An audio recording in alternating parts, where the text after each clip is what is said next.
This is Bharat FM. बजेगा Bharat, झूमेगा Bharat.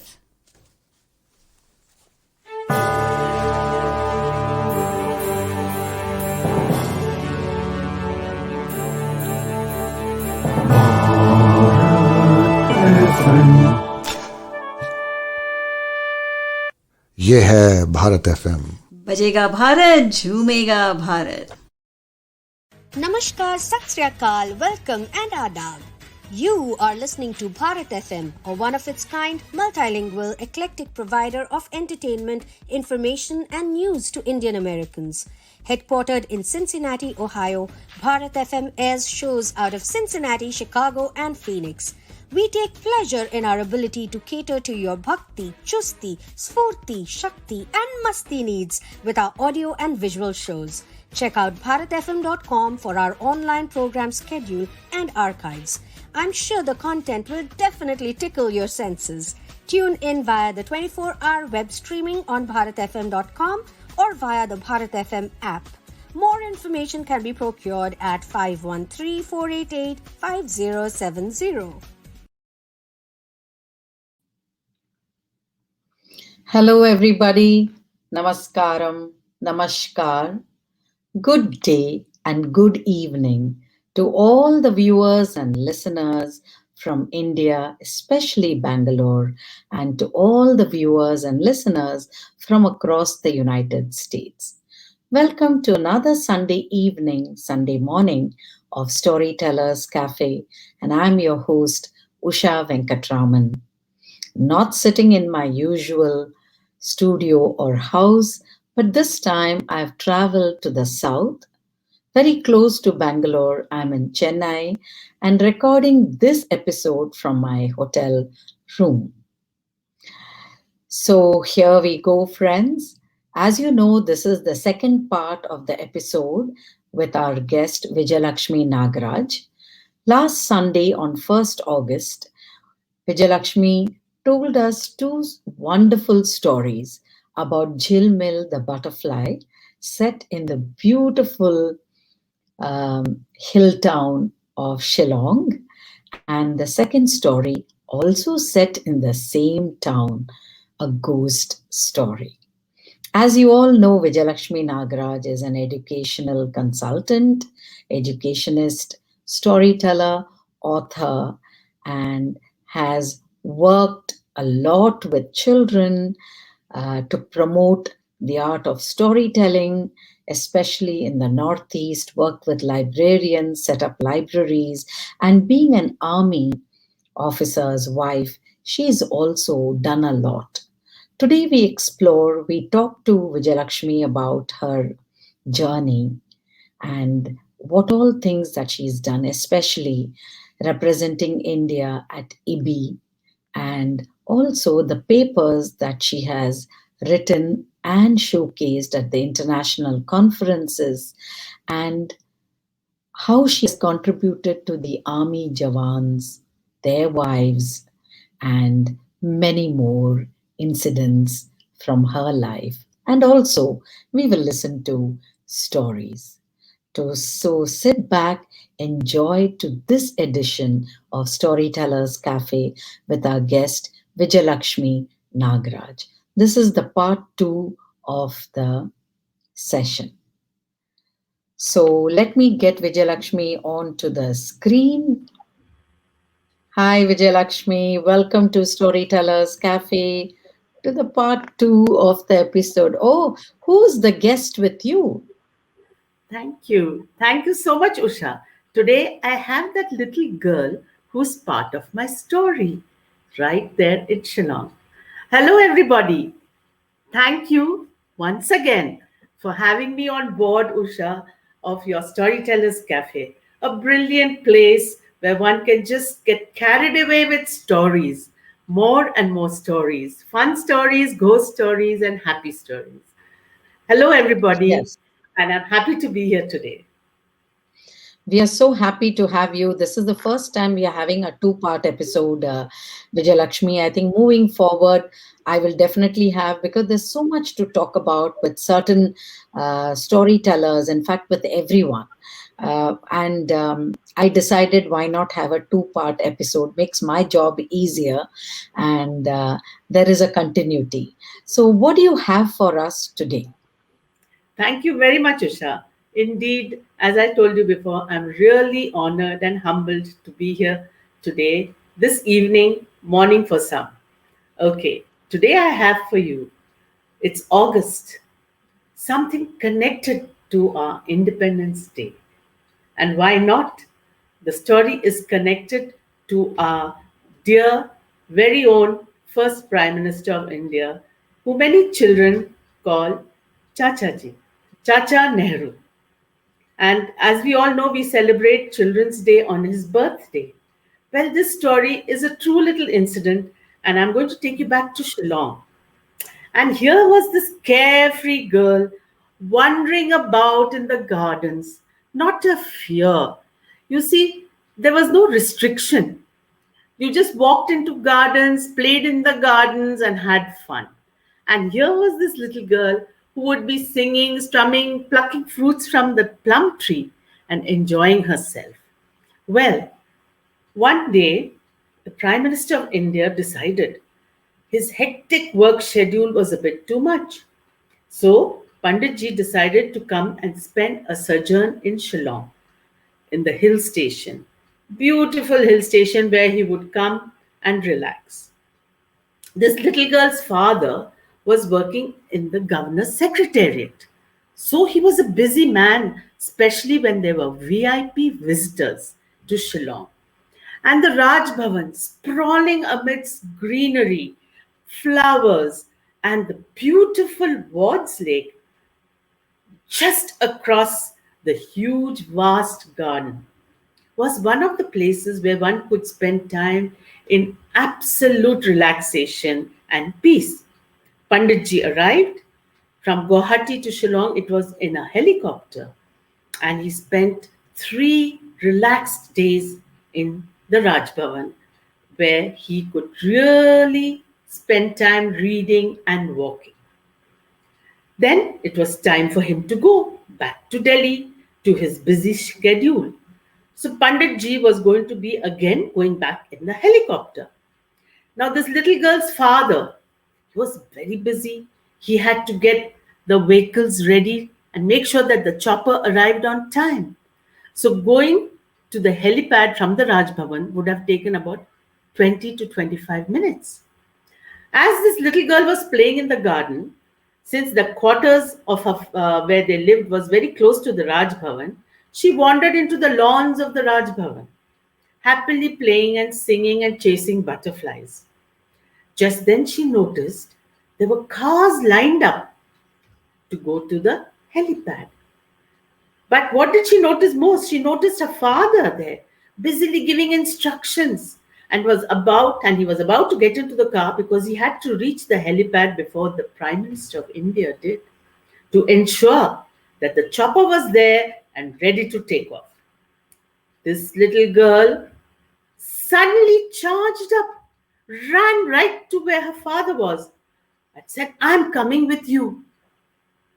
Her father said, "No, no, no, I'm very busy. I have to go to the helipad. You just go back home. How did you wander here?" She said, "No." And she, how little children are. "No, I'm coming with you. I'm coming." So her exasperated father said, "Okay, get into the vehicle. Come on." She was all of 6 years old. And her father knew that this was no time to argue with a 6-year-old who was insisting on sitting with him in the car. And they drove to the helipad. And her father was busy giving instructions. Just as he was finishing, the cavalcade of the Prime Minister of India arrived. The Prime Minister got off. In the meantime, the father was so busy, didn't notice what his little girl was doing. The chopper was waiting, and she ran towards it. And she said, "I want to sit in this. I want to sit in this chopper. I want to sit here." Suddenly, father turned around and saw that his little girl was just near the chopper and the rotors were about to start. And the Prime Minister had also arrived. A most embarrassed father ran and picked up his crying little girl, pushing herself, nose tickled and tears dropping down, saying, "But I want to sit in the helicopter just now." And you know how 6-year-olds sometimes insist on what they want. Many little children do it, I know. And this little girl also did it. And she kept, and her father just held her tight. He was going red in the face. And then Panditji walked towards him as he was trying to control this little girl who was crying and sniffing and wiping her tears. "I want to sit in the helicopter." Panditji walked towards the father. He looked at the little girl and said, "What is your name?" Immediately she stopped crying and she looked at him and said, with a sniff, "My name is Vijaylakshmi." He smiled. He took out the rose from the buttonhole and he gave it to her. And this little girl is the same Vijaylakshmi who's sitting here in front of you. And her father never got tired of telling her that was the most embarrassing day of my life. But you were a 6-year-old. I had no choice, and Panditji gave her the rose. So he kept the story alive in my life, but narrating it to me always. And it was very close to me that really, did I do that at that age? Well, VIP with a rose, no barriers, no security. It was just one day when I walked into that little area where Panditji was. So that is the story I thought I must let you know today, as we are going to Thank you, Vijaylakshmi. What a lovely story, and it's a true story. It's your life story. And what a lovely story just before our Independence Day to remember Pandit Nehru, whose love for children was legendary. And his famous flower was, of course, a rose. And you absolutely. brought this alive in your story. So, the helicopter and wanting to get into the helicopter reminds me, as a young girl, like I said, I too grew up in the Northeast. We were in Darjeeling and we were feeding tiger cubs milk. So Oh, in the helicopter. oh So wow. I was in the helicopter feeding the tiger cub in the milk bottle, you Oh know. wow. So there are some Love. childhood memories, and this happened in the early 60s. So I'm sure this story too must have happened in the Yes. early 60s. Early Yeah, 60s. Absolutely. Absolutely, Usha. yes. Yes. Lovely. So nice of you to share a true life story, Vijay. That's wonderful. A very nice way to start our session on Storytellers Cafe. So go ahead now. We would like to know a little more about your experiences at IBI, at the International Conference. So go ahead. Thank you, Usha. Yes. So after that, and you know this, when I was invited to IBI in Copenhagen, Denmark, the theme was reading to children in crisis. And when Mm. I had to write the paper, my I went back to when I was a kid and I was ill with jaundice for a long time, almost 5-6 months, because in those days the treatment was much slower and it took time to heal.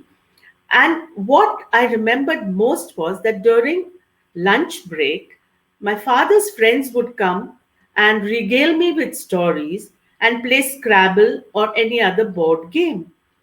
And that would be one of the most delightful things, because for a girl of 8-10 years old who had to be in bed, had to have complete rest, and had to be very careful of her diet, this was one thing I looked forward to. So when this little topic came up, I went back to that and I said, what kept me going? Stories. Even through those difficult days of being in bed, not well, feeling weak, what was that kept me motivated was stories. So when I had to present this paper, I took off from that. And then by then I had worked with the children in the cancer ward. I had worked with children who had different challenges. And here is what I noticed: it is not required to give them stories with the same kind of illnesses and sad stuff in it. I realized that any story was something that would cheer them up. So I would take my bag full of puppets and stories and go to children who were suffering from long term illness, cancer, or some challenges, or some challenges physically. And I realized that stories did a lot of soothing. And their parents also felt ki, yes, we can tell them stories. And sometimes, if the children couldn't read, I would tell the parents that, look, you can tell them your fun stories, folk tales. We have so many mythological stories. I said, keep them engaged with stories. And so this became a program. And when I wrote the paper, it was all about what I actually did and what we could see with children. Then I realized that reading is really a soothing balm. And this paper was very, very, readily accepted, because that was a time when the tsunami had also happened, and there were a lot of challenges children were going through across the globe, whether it was war-torn areas, whether it was conflict areas, whether it was serious illness, disease, etc. And how best can we help children overcome this little trauma? Because for children, the emotional trauma is a lot. It is much more than what adults go through. And now in the pandemic, we have seen how even adults were going through traumas, and they needed certain motivating, uplifting stories, uplifting thoughts, things to do which would keep them cheerful and happy. So this was what IBI was about. And this platform, which is the International Board on Book for Young People, happens once in 4 years. And it happens in different countries. So I was very fortunate. I was able to attend IBI conferences in a couple of countries. In Cape Town, I showcased Indian traditional stories. So that was a really beautiful thing, because they wanted to know more stories from India. And India is a land of fantastic stories. I mean, we are so rich in our stories of every state, whether it's folk tale or any other story. So that then took me to London, where we talked Uh, about. uh, one second, Vijaylakshmi, for Yes. interrupting. When you spoke about traditional Indian stories, since Storytellers Cafe is storytelling, could you just tell us which traditional stories did you touch upon? I know I didn't, talk to you about this earlier, but if you recall, because this would be of interest to our viewers as to which tradition, because India's tradition in the oral storytelling is legendary, right? So, Absolutely. which ones did you touch upon? If you could just talk to us before you continue to London. I will. One story which I had also written in the book is from Arunachal Pradesh, called The Sacred Drum. I'll briefly tell you about it. It is, you see, in Arunachal Pradesh and Northeast, they're very inclined towards music. And this is about a little boy who discovers some voice near a lake. And then there a goddess comes and tells him, what are you looking for? And he himself was very fond of music. And he would be playing on anything that he could lay his hands on. So she said, okay. And she gave him a choice of drums. There were all kinds of drums. And she said, pick which the drum you like. So he picked up one drum and he decorated it with shells and feathers. And he would play music and he would be lost in his music. And the only thing the goddess told him was, take care of this precious drum. And this little boy would play music, and all the villagers would come and gather around him and listen to his music. And they would have his music during the special days. You know, they worship nature, the Doni Polo. So on those festivals, they would invite him to play music. Well, playing music, he became, after a while, very proud. And he was becoming very, as they say, attitude in today's terms, lot of attitude. And then suddenly one day he realized that he was not able to play music as beautifully as he did. So when he went back, he had left his drum carelessly, did not keep it clean, did not wipe it, did not take care of the feathers. So he felt very sad when no music came out of it one day. And he went back to the goddess and she said, okay, I told you take care of your drum, but you ignored it. Initially, you took care of the drum, and then after that, you forgot all about it, and therefore it stopped playing the beautiful music that you wanted. Then the little boy realized, yes, when I get something, I must learn to take care of it. I must learn to respect it. And music is also something I must respect. And the drum, I must look after. So he promised the goddess, I won't do this again. I will take care of my drum. But please let my music come back. Let my fingers play that beautiful music for the festivals. Everybody wants my music. I will not, again, I promise I will never forget to take care of my drum. And he was humbled.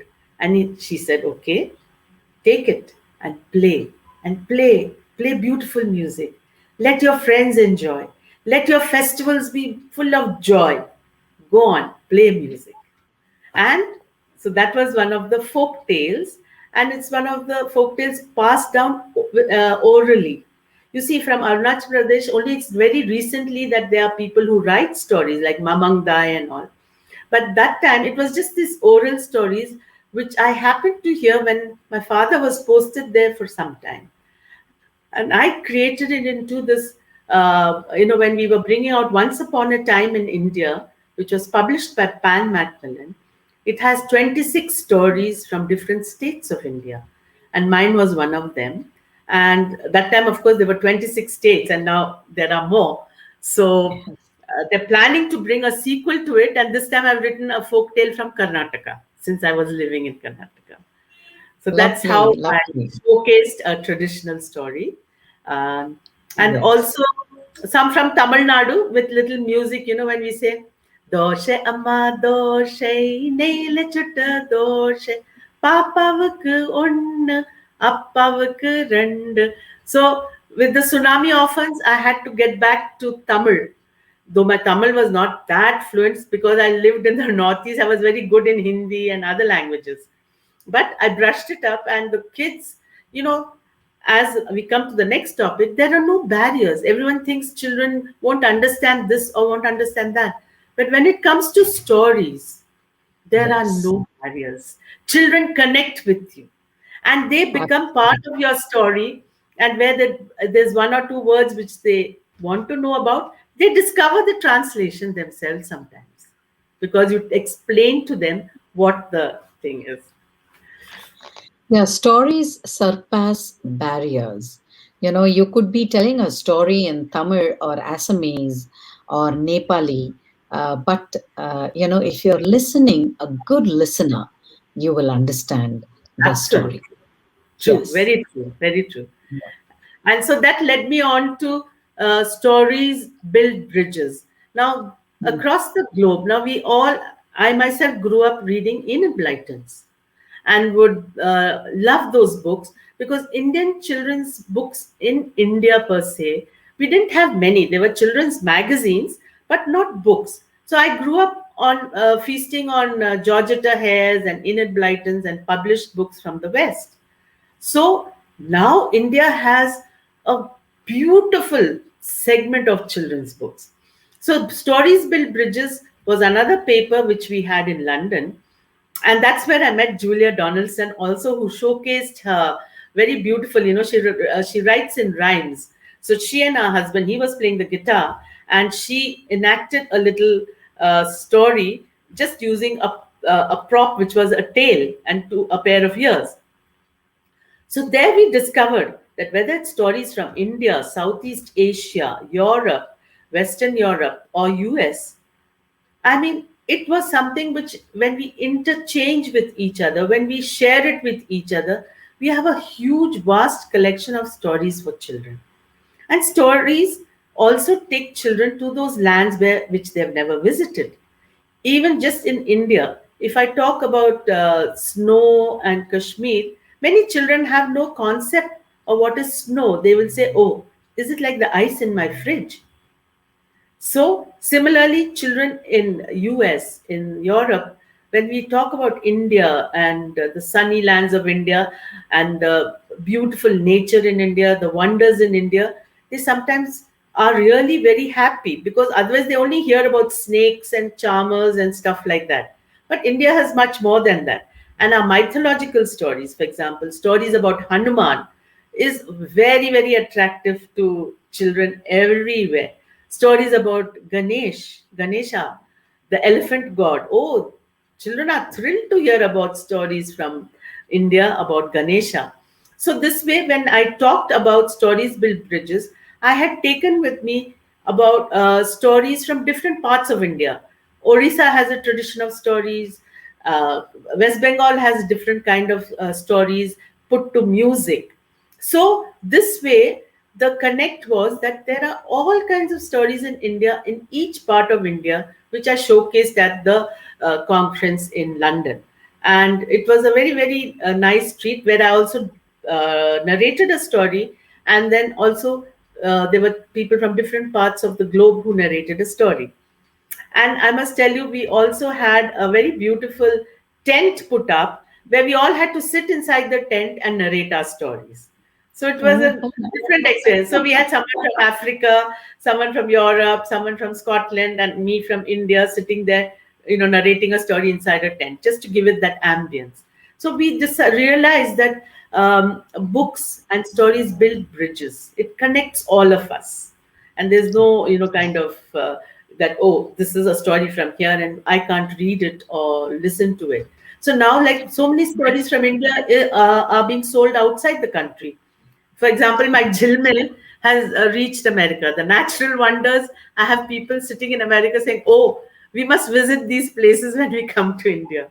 So yeah, that was that. stories have that power, Vijaylakshmi. They build bridges and also bring the community closer. And Absolutely we realize that there is no us and them. It's true. just we are all one. So True. this is beautiful. Yes, you can continue, but we would like to know about your stint with the army women, your work with the Yes. army, because that is very interesting, because very truly inspiring. If you could talk about that a bit later. Yes. Yes. So I take you now to the Army Wives Welfare Association. See, being married into the army, I grew up in the army, as they say, married to a young captain, and then I later became the army commander's wife, a general's wife. So it was like I just got molded into the army. And it was a learning, because in the army, we are just one big family, and we are there for each other. And sometimes we are thrown into places where it's just us, all of us in that little space, in the little cantonment, and we are there for each other. Whether it is helping each other, whether we have some problem we need to share with each other. So we have this beautiful concept of a welfare center, where sometimes it's just chai and pakoras that we have with each other, but we are able to share. And a lot of our Jawan's wives come from very remote areas, from villages. They come for a short while, and when they go back, we've tried to make sure they're enriched with something to take back to their village and use. And here, what I did again with my book connection, I started a mobile library, and I trained 45 of the Jawan's wives in basic library. And they were so happy. I taught them what stories were about. I gave them little ideas on how they could story tell or read a book. I gave them little ideas of little how to make little puppets or props. And the training was very, very simple, hands-on skill. Like now we say, no, the skill in your hand is what is your power. And these ladies were so happy to understand that storytelling and books is something which they can take forward. And they would also, I said, read a lot of books, it helps you. And then I gave them a little training. It was a 3 weeks training, gave them some certificates, and they were so proud that they had achieved something. And then I put them as interns in some of the best schools in Jalandhar. And lo and behold, After a couple of days, one of the principals got back to me and she said, the teacher you sent to us, the storyteller, is brilliant. Can I absorb her in the school as a permanent staff?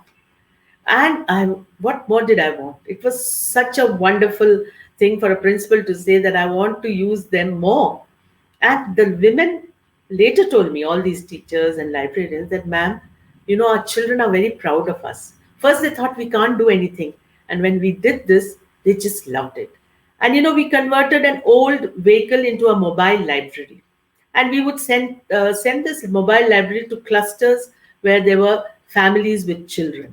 The van would wait there for 1 hour. Children would get into it, browse the books, pick up one or two storybooks to read, and one of our volunteers would do a story session for them for about 15 to 20 minutes. It was very simple. They gave a 50 rupee deposit, had a card. The day they were going away from there, they brought us the card and we returned the 50 rupees. It was just as a way to tell them that learn to look after your books. So this became a beautiful program. Similarly, we had programs where knitting, embroidery, making little homemade chutneys and pickles and biscuits and stuff.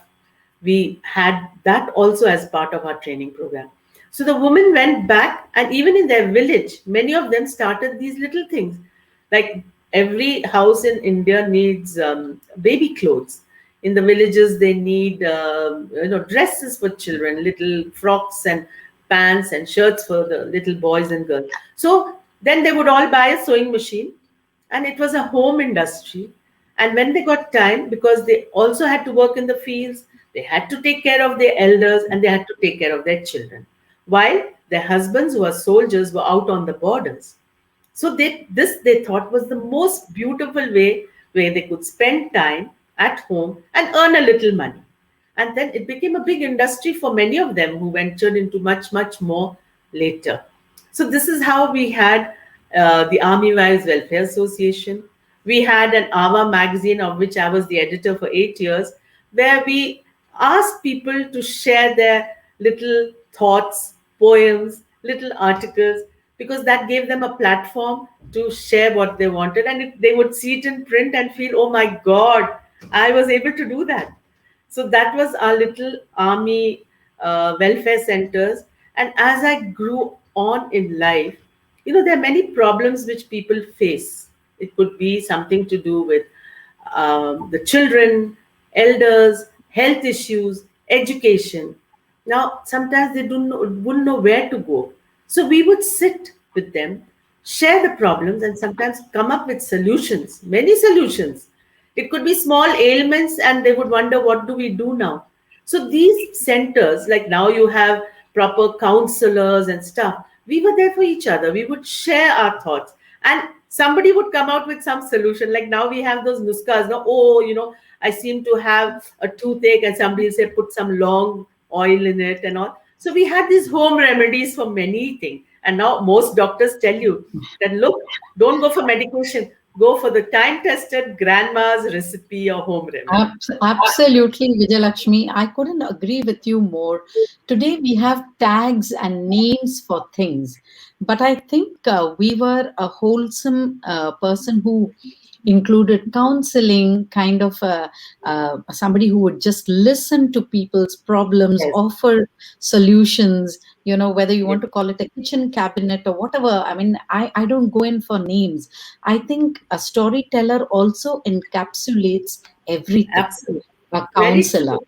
a Very true. friend. Yes, Very and an inspirational teller. Maybe you may not, as a storyteller, I may not practice some of the things because, after all, you're human. But Exactly. when you're in trouble, the story comes back to you, nudges you kind of from behind and says, remember that story, Usha. I think, why don't you just go back to it? And that'll help you solve your own problem. That is Very the true, beauty sir. of, Very yeah, true. Absolutely. yes, And you see, another big skill, and I always try and tell children also, is be a good listener. Sometimes, just listening to someone's woes or someone's little yes. bad day helps them. I mean, we don't have to give them any remedial measures, but that Yes. just sharing with you helps. I have had little children, even as a teacher, I'll tell you one little boy used to come to school, and one day I noticed he was very disturbed. So I happened to meet his father, and I said, Abhijit was doing so well. What happened? He said he went to visit his mother's. We are not living together. I said, okay. So after that, one day I went to school a bit early. So Abhijit would come to me and share his thoughts. He said, today my grandmother is very old. She couldn't pack my tiffin. So I packed grapes and biscuits for myself. My father is a scientist and he's too busy. So what did Abhijit want? He just wanted to talk to somebody. So I made it a point to go to school 15 minutes early because Abhijit's bus would come and he would come and narrate to me what all he did the whole evening. He was a bit disturbed because he visited his mother and he knows she lives somewhere else and he had to come back to live with his father and grandmother. But just that little gesture from my side, he was back to being a happy, good student because he just wanted to share something and he didn't know who to go to. And that became a lovely little program for us through the day in the school. And I realized the change it brought. So I think listening to someone helps them and also gives them a kind of comfort, Usha, which I realized gives them a kind of a comforting thing. Oh, I can come and talk to ma'am about this. I can come and tell Vijay about this.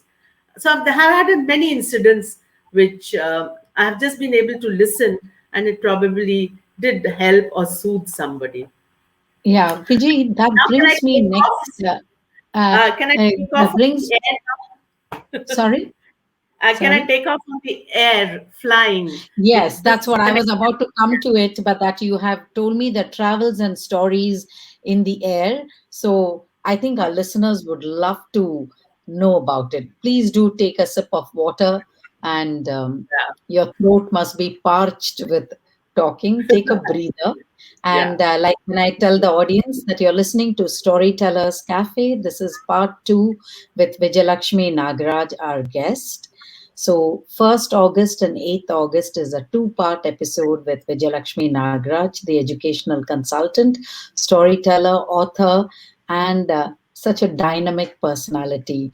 So, you're listening to Storytellers Cafe. Like I said, Storytellers Cafe is a Media production, which is based out of Cincinnati, and we have a YouTube link as well as a Facebook link. And anytime you can go and listen to this episode with Vijaylakshmi Nagaraj. Do drop in your comments on Sunday if you're watching it live. We would love to hear from you, and I'm sure even Vijay would love to hear. And if she's present physically on Sunday night at 9 p.m. India time, she will definitely reply to your messages. We love to hear from you. So, Vijay, do continue about your air stories. Thank you, Usha. So when I could not sit in the helicopter when I was a child, because in India are not allowed to sit in helicopters, it just happened when my husband became the general. See, the general of the Indian Army, and he was the army commander. They have to travel a lot and visit the area which is under their command. So when he became the army commander, and he was in Shimla, so we flew from Delhi to Chandigarh, and in Chandigarh, he said we are going up to Shimla in a helicopter. So my God, that was one of the childhood dreams which was coming true for me. And I became very nostalgic and had tears in my eyes. I said, because my late uncle was also a helicopter pilot. So from Chandigarh to Shimla, we went in a chopper. And I sat just behind my husband, the pilot, my husband, and me in the seat just behind him. And I was just creating stories in my mind while sitting on this helicopter. Because when you land in Shimla, you land in a beautiful golf course, in the beautiful space of ground. There's a lovely ground and you just land there. So the connect was that whenever I was flying with my husband, because after that we did many flights by Dorniers and by helicopter. So while going by Dornier flight, it would take an hour or 2 hours. I would sit and write stories. One of the stories I wrote was called Rhino Charge. It was about a baby rhinoceros. And it was about how this baby rhinoceros living in Kaziranga with mummy rhinoceros and papa rhinoceros went to drink water in a little pond in the middle of the huge, vast grassland of Kaziranga. And how he met other animals. Gajraj the elephant, Harini the deer, and the naughty monkey hanging from the tree. And the monkey looked at the little rhinoceros and said, "Hey, what's your name?" Now this baby rhinoceros was very shy. He kept saying, "What's your name?" Then there were two frogs there, there was a stork there, and Gajraj the elephant. But baby rhinoceros didn't want to tell them his name. He was feeling too shy, like all children do. When you first want to talk to them, they'll be very shy. So baby rhinoceros looked at that little monkey hanging from the tree, and he just turned around and ran. He didn't want to talk to him. And his stocky legs took him fast, and he kept running. And as he ran, he suddenly reached the road which was connecting, running alongside Kaziranga. And when he reached the road, he stopped and he heard the honking of trucks and cars and buses. And he thought, "My God, where have I come?" Then he looked around again and got scared again and ran back to the grassland and went and hid himself amidst the grassland with tall grass around him. And there he found that there was one little rabbit looking at him with big eyes. And then he felt more shy and he went and ran to his mother. Then next day, he said, "I don't want to go and drink water in that pond. Again, I will face this monkey and Harini and Gajraj, and I am very shy. I don't want to go there." So he went to a quiet area and he started trying to practice how he was going to say his name. So he said, "Ring, ring, ring, ring, ring, no, ring, Ringo. Ringo the rhino. I am Ringo the baby rhinoceros." He was getting confident. Yes, now I can go and tell them my name. I was feeling shy so many times, but today I think I shall go. So he made up his mind, went back to the pond.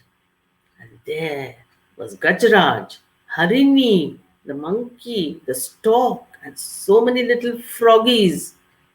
And this baby rhinoceros went there. And he looked around. Then that little monkey came to him and said, "Can you tell us your name today?" He looked up. Excuse me.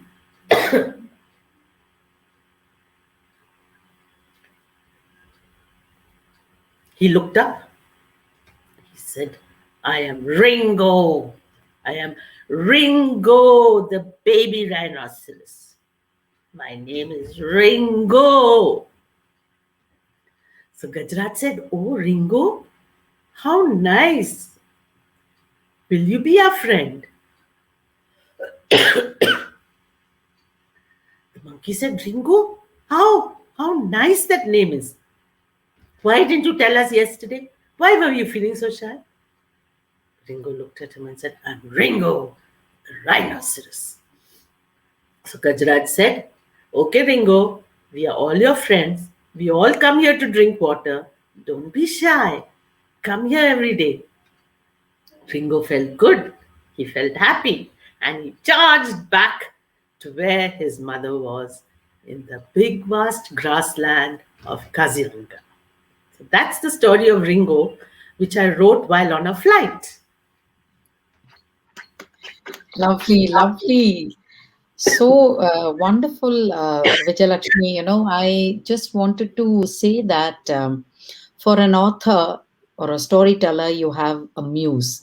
I think for an author, the muse is your travels, your staying, and that is what inspires to write a story.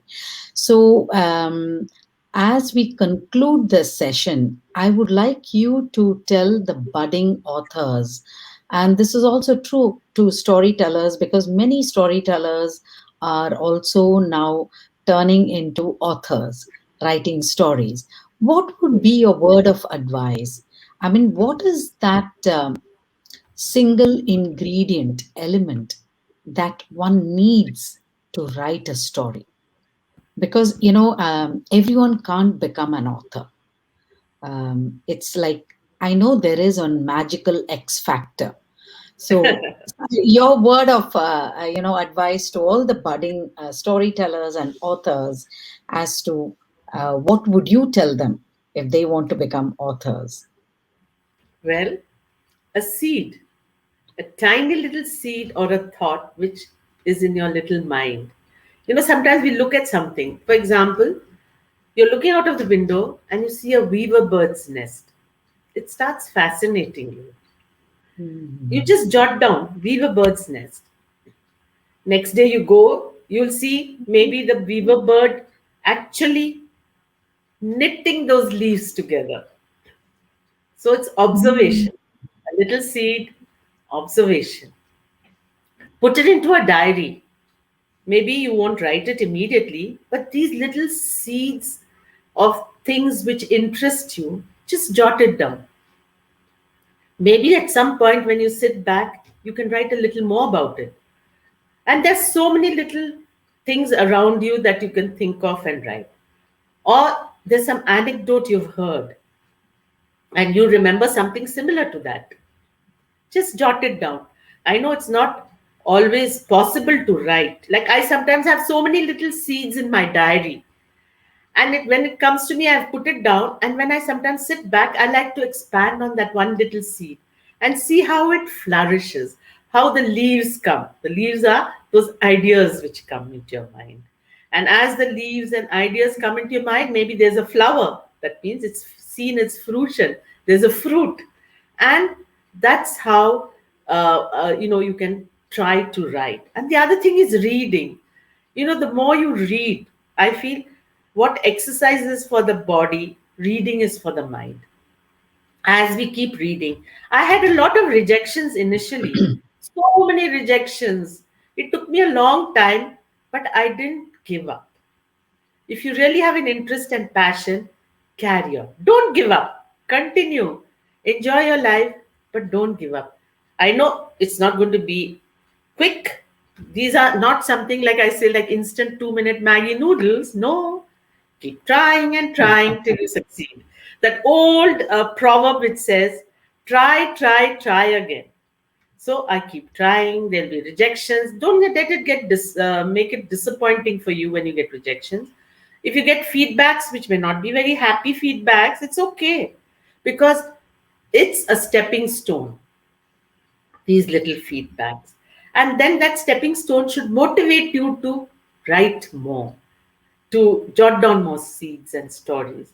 And sometimes, if you notice, even when we are just sitting amongst ourselves in a restaurant or with family or with friends, what are we doing? We are narrating some story of what we cooked, some story of what our grandchildren did, some story of our interaction with maybe the maid or the vendor or the husband or the friend.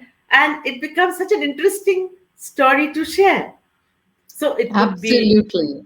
Absolutely. Vijayalakshmi, I couldn't agree with you more. Thank you for sharing these pearls of wisdom, a seed, jot down what you observe, and then, make your notes. So, jot down everything that you see, and then that will be woven into a story. So, persist, never give up.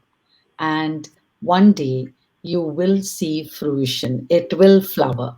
What a beautiful way to end our session.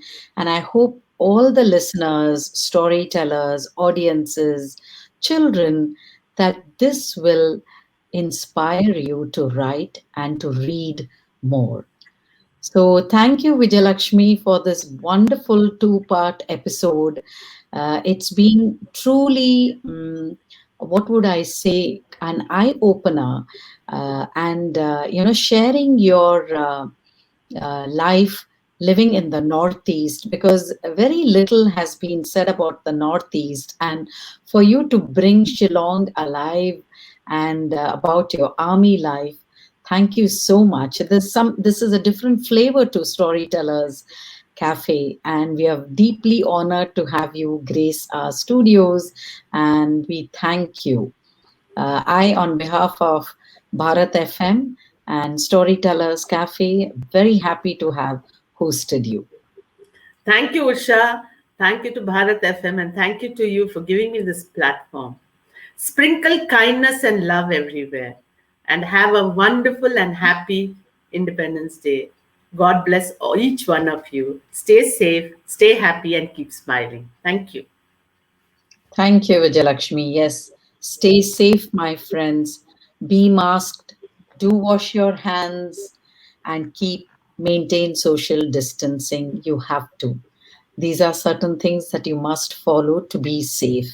And I'll see you next Sunday on the 15th of August with yet another guest gracing our studios. But this time we cross many seas and oceans and probably a couple of continents to reach our guest from afar. So stay tuned and keep listening to Storytellers Cafe. And namaskar, good day, good evening to all the listeners and viewers. Thank you. This is Bharat FM. बजेगा भारत झूमेगा भारत.